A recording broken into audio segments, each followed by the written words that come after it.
रजनी को बचपन से ही पेंटिंग का बहुत शौक था। वो हमेशा से ही पेंटर बनना चाहती थी, पर उसके माँ और पिताजी ने उसको कभी भी इस चीज के लिए सपोर्ट नहीं किया और उसकी शादी नीरव से हो गई। नीरव रजनी को बहुत प्यार करता था, पर रजनी हमेशा चुपचाप ही रहती। वो इस शादी से खुश नहीं थी। वो ये शादी नहीं करना चाहती थी। उसे तो हमेशा से पेंटर जो बनना था। अपने इस सपने को वो नहीं पूरा कर पाई, इसलिए वो हमेशा उदास रहती थी। रजनी, बहुत ही बढ़िया फिल्म लगी है, कल देखने चले? नहीं जी, कल मुझे बहुत काम है, मैं नहीं जा पाऊंगी। अच्छा तो कोई बात नहीं, संडे को चलते हैं। देखिए, मुझे फिल्म देखना पसंद नहीं है। आपको जाना है तो चले जाइए।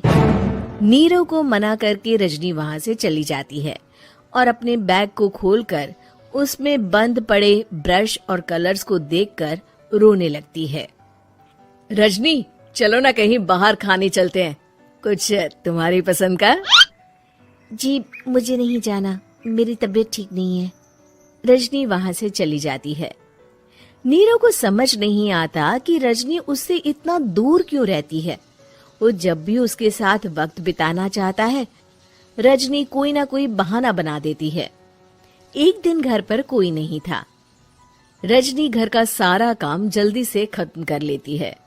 घर पर अकेले होने के कारण वो सोचती है कि वो आज पेंटिंग करेगी। वो अपने कमरे में जाकर पेंट ब्रशेस और कलर्स निकालकर जैसे ही कलर मिक्स कर रही होती है कि दरवाजे पर बेल बज जाती है। अब कौन आ गया इस वक्त? इतनी मुश्किल से तो मुझे पेंट करने का मौका मिला है। रजनी दरवाजा खोलती है तो उसकी सास अपनी सहेलियों के साथ खड़ी होती है और सब घर के अंदर आ जाते हैं। अरे बहू, सबको शरबत बनाकर पिला दे, बाहर तो बड़ी गर्मी है। उफ। जी।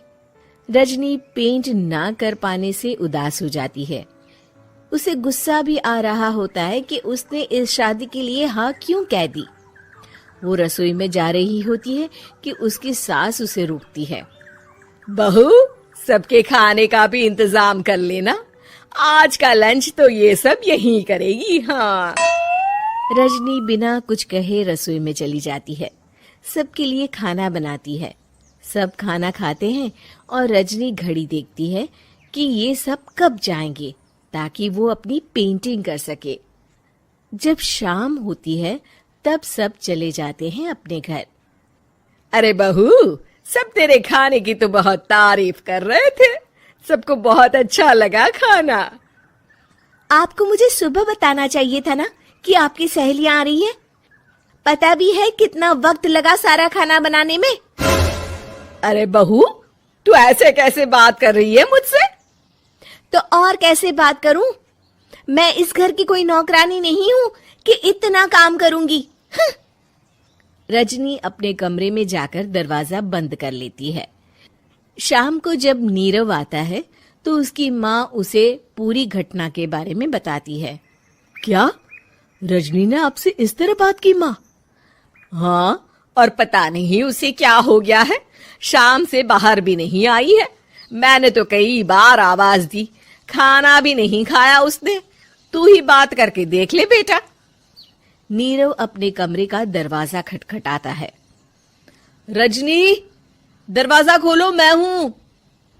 रजनी दरवाजा खोलती है और फिर वापस जाकर अपने बिस्तर पर लेट जाती है। रजनी, माँ से बात करने का ये क्या तरीका है? मैंने कोई गलत बात नहीं की है। अरे तुम क्यों ऐसे बर्ताव कर रही हो सबके साथ? क्या तुम इस शादी से खुश नहीं हो? रजनी कुछ नहीं बोलती। अरे बताओ मुझे रजनी, क्या ये शादी तुम्हारी मर्जी के खिलाफ हुई है? हाँ, मैं ये शादी कभी नहीं करना चाहती थी। तुमसे क्या, मैं किसी से भी शादी नहीं करना चाहती थी।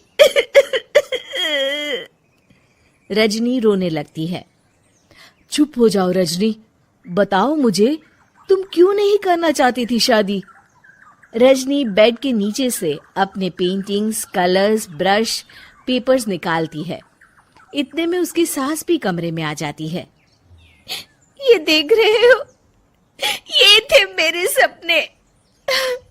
मैं पेंटर बनना चाहती थी, पर माँ पापा ने कभी सपोर्ट नहीं किया और मेरी शादी करवा दी। मेरे सारे सपने टूट गए। हर वक्त बस गुस्सा आता रहता है मुझे। मैं जानती हूँ कि आप लोगों की इसमें कोई गलती नहीं है, पर मैं क्या करूँ, मुझे समझ में नहीं आता।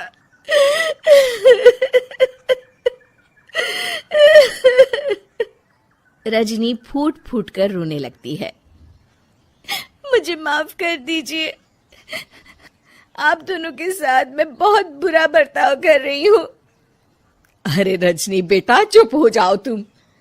नीरव पानी लेकर आता है। ये लो पानी पियो और शांत हो जाओ।